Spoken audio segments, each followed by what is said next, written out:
Hello everyone, in this session we will study linked list. So before starting linked list, let us first discuss about arrays. So till now, if you want to store data, then arrays and variables are the two ways that we know. But there is a problem with arrays. Now the problem with arrays is basically it has fixed size. For example, if my array is of size 5, then I cannot insert the sixth element. So consider this array. So the array is of size 5 and let's say the elements are 1, 2, 3, 4 and 5 and these are the indexes 0, 1, 2, 3 and 4. Now let's say I want to add two more elements. Then the problem with the arrays is basically the elements are stored continuously. So if its address is 100, then its address will be 104, then 108, then 112 and 116. So if we want to store two more elements, let's say the elements are 6 and 7, then what will happen? So basically its address should be 120 and the address of this memory location should be 124 because the elements in array are stored continuously. But there is no guarantee that these two memory locations are basically free. So there is no guarantee that this memory is free. It may be occupied by some other process. So that means we cannot extend the size of our array. Now the one solution is basically what we can do. We can use a dynamic array that we have already studied. Now the second solution of this array problem is basically using linked list. So let us discuss how we can solve this problem of arrays with the help of linked list. So the array problem is basically due to the continuous allocation of the memory. Now what linked list says do random allocation of memory. So in linked list we will have random allocation of memory. So let us take one example. So suppose you have four elements 1, 2, 3 and 4. These are the four elements that you want to store. So how we can use linked list? So basically this is my first element. Let's say its memory address is 100. This is my second element 2, and let's say its memory address is 200. This is my third element. Let's say address is 320, and this is my fourth element. Let's say address is 480. So there is random allocation of memory. Okay, you can see the addresses, these are random. So we are doing random allocation of memory. Then what we will do? So 1 will point towards the next element, 2 will point towards its next element, and similarly 3 will point towards the next element, which is element 4. And what we will do? So we will store this address in a variable. We will store address 100 in a variable. Now what we are doing here? So we are doing random allocation of memory, and basically you can see, so this is a link. So there is a link and this is very similar to a list. So that's why it is called linked list. Okay, so that's why it is called linked list. Now in linked list, if we are doing random allocation, that means we can add as much number of elements as we want. Okay, so now how can we access the elements of a linked list? So in array what happens? So if this is your array, now let's say there are 4 elements only. So if we want to access the elements of an array, what we will do? So basically we will store the address of the first element. We will store the address of the first element, which is basically the name of the array itself.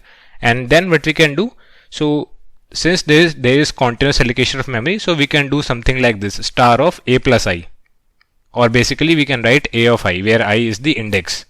So this is how we can access the elements of an array. But how we can access the elements of a linked list? Now it is very simple. What we will do? We will just need to store the memory address of the first element. Let's see how. So what we will do? So suppose I have 4 elements.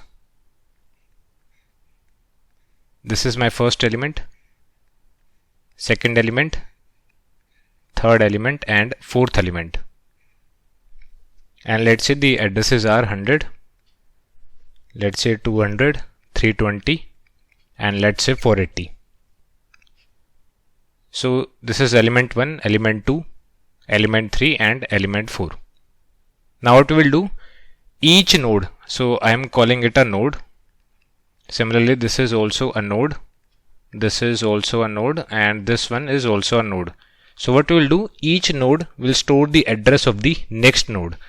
So this is 200, so each node will store the address of the next node. So it will store 200. The address of this node is 320, so this node will store 320. I am repeating myself, each node will store the address of the next node. Similarly, the address of this node is 480, so 480 will come here. And for the last node, so for the last node there is no next node, so I will store null here. Okay, so we are storing null here because there is no next node. Then what we will do, we will store the address of the first node. So what I will do, I will store the address 100. Okay, now if you want to iterate, what you will do, so print the content present at address 100, so I will print 1. Then what I will do, so here is 20, so go to memory address 20 and print its content. Then I will print 2.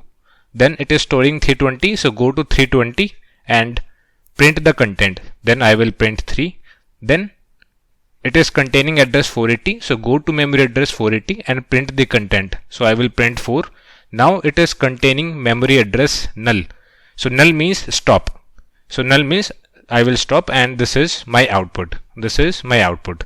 So basically what is happening here is each node is pointing towards the next node. So 200, each node is pointing towards the next node. Its memory address is 200, so that's why it is pointing towards the next node. Similarly, this node will point towards this node, and this node is going to point towards this node. So this pointing, basically it only helps us in understanding. Actually we are doing this only. This link does not exist, but for the sake of understanding we can assume there is a link. Okay, so this is only for understanding. Actually we will store data in this manner only. I will store the data, so this is my data, and this is actually a pointer. Why pointer? Because we are storing the address, so that's why a pointer.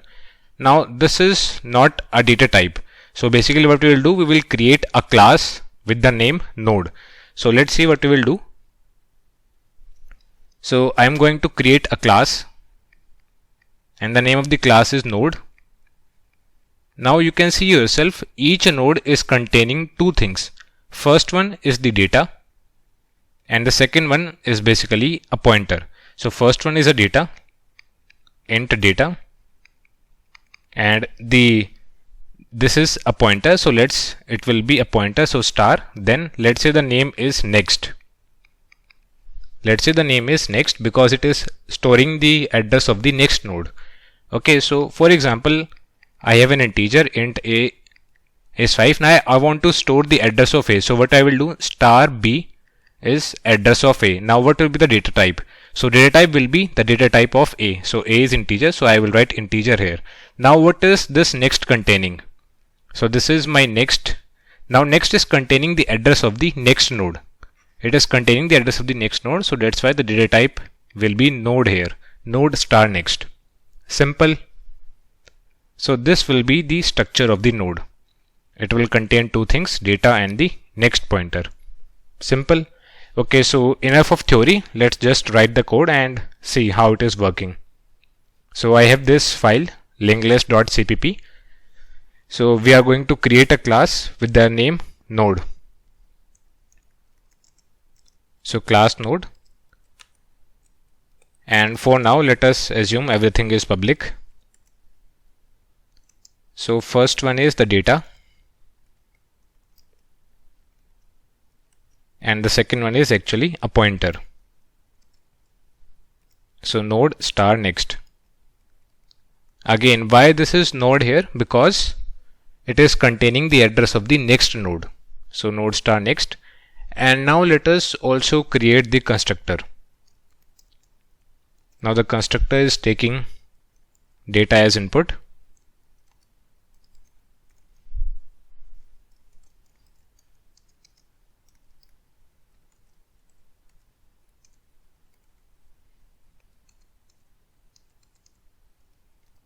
And next is null. Initially next is null. Okay, so our class node is ready. Now how can we create objects? So basically we know there are two ways of creating object. One is statically and one is dynamically. So for now let us create objects statically. So I am creating objects statically. So what is the syntax? Node n1. So is this right? No, this is not right, because as soon as we create our parameterized constructor, default constructor is not available. So this line is going to call the default constructor, and default constructor is not there, so it will give us error. So let us call the parameterized constructor. Let us pass the data. So node n1. Now let us create one more node. So node n2, and let's say the data is 2. So what is happening at this line is basically, so what is happening here, as soon as you write this line, what will happen? So this constructor will be called. So basically you will get a node. This is a node. The data is 1, you can see, and the next is containing null. So this is containing null. Now at this line what will happen? You will get one more node. So the address, the name of this node is n1 and the name of this node is n2. The data you passed is 2 actually, so 2, and the next is containing null. So it is null here.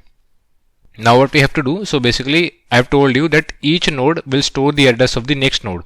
So if this is my linked list, 1 is pointing towards 2, then what will happen? So ideally instead of null, what will happen? The address of n2 should be here. So if this address is 100 and let's say the address is 200, so I have to replace null by 200. So basically what I will write, so address of n2 is equals to n1 dot next. So after writing this line, n1 dot next is the address of n2. So address of n2 is 200. So this null will be replaced by 200. And basically our linked list will look something like this. Okay, so this arrow is actually only for understanding purpose. The data is stored in this manner only, but for the sake of understanding, we can assume the linked list is something like this. We can visualize it like this: 1, 2. Then if you want to add one more node, then we will do something like this. If you want to add one more node, then we will do something like this. So basically, the first, if this is my linked list, then the first node, we call it the head. This is the head of the linked list, and the last node, we call it tail. Okay, so the first node is called head, and the name of the last node is actually tail. Simple. So currently we have only two nodes.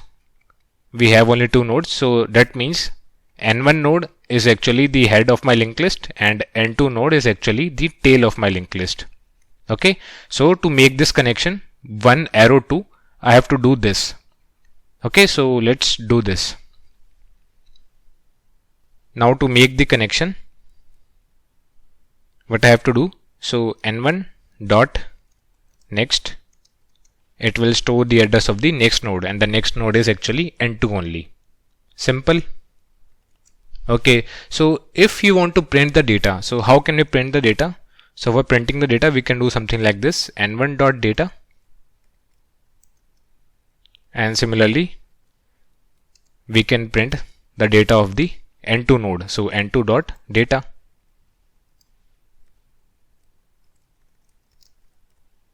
So let's run our program and see. Okay, so this is the data of n1 node and this is the data of n2 node, 1 and 2. Simple. Okay, so I told you currently we have only two nodes, n1 node and n2 node. So what we will do, I am going to create a pointer head. Now what this head pointer will do, it will store the address of the first node, and this is the first node, n1. So it will store the address of the first node. Now this is a pointer, so that's why star will come here, and n1 is of type node, so node will come here. So node star head is actually containing the address of n1 node. Okay, so let's do this. So what we'll do here, I am creating a pointer node star head, and it will store the address of the first node, and the first node is n1 only. Okay, n1. So what is happening? So what is happening here? So at this line, what will happen? Basically, you will get a node. The data is 1 and the next pointer is containing null. Let's say the address is 100 and the name of this node is n1. At this line, what will happen? You will get another node. Let's say the data is 2. The address is 200. The name of the node is n2 and the next pointer is null. Okay, so you can see next is containing null. Then at this line, what you are doing, so the address of n2 will be stored in the next variable. So address of n2, so what you will do, this null will be replaced by 200. Simple. Now we are printing the content, so 1 will get printed, then 2 will get printed. Simple. 1 here and 2 here. Now what we are doing, so node star head is containing the address of the first node. So at this line, we are not creating any new node. So this is basically, we will get 8 bytes of memory because a pointer is of 8 bytes. The name of this variable is head and it is storing so this is 100. So 100 will be present here. Okay. So at this line, we are not creating any new node. We will just get 8 bytes of memory and the name of this variable is head and it is containing 100. 100 basically is the address of the first node. Simple. Now I want to print the content of the linked list with the help of head. So I want to print 1 with the help of head. So what I will write, so I will write something like this: head arrow next. Head arrow data. So if I will try to print head arrow data, then my output will be 1. Okay, so head arrow data is same as star head dot data. This is just a short way to write. Okay, so star head means dereference. So go to memory address 100.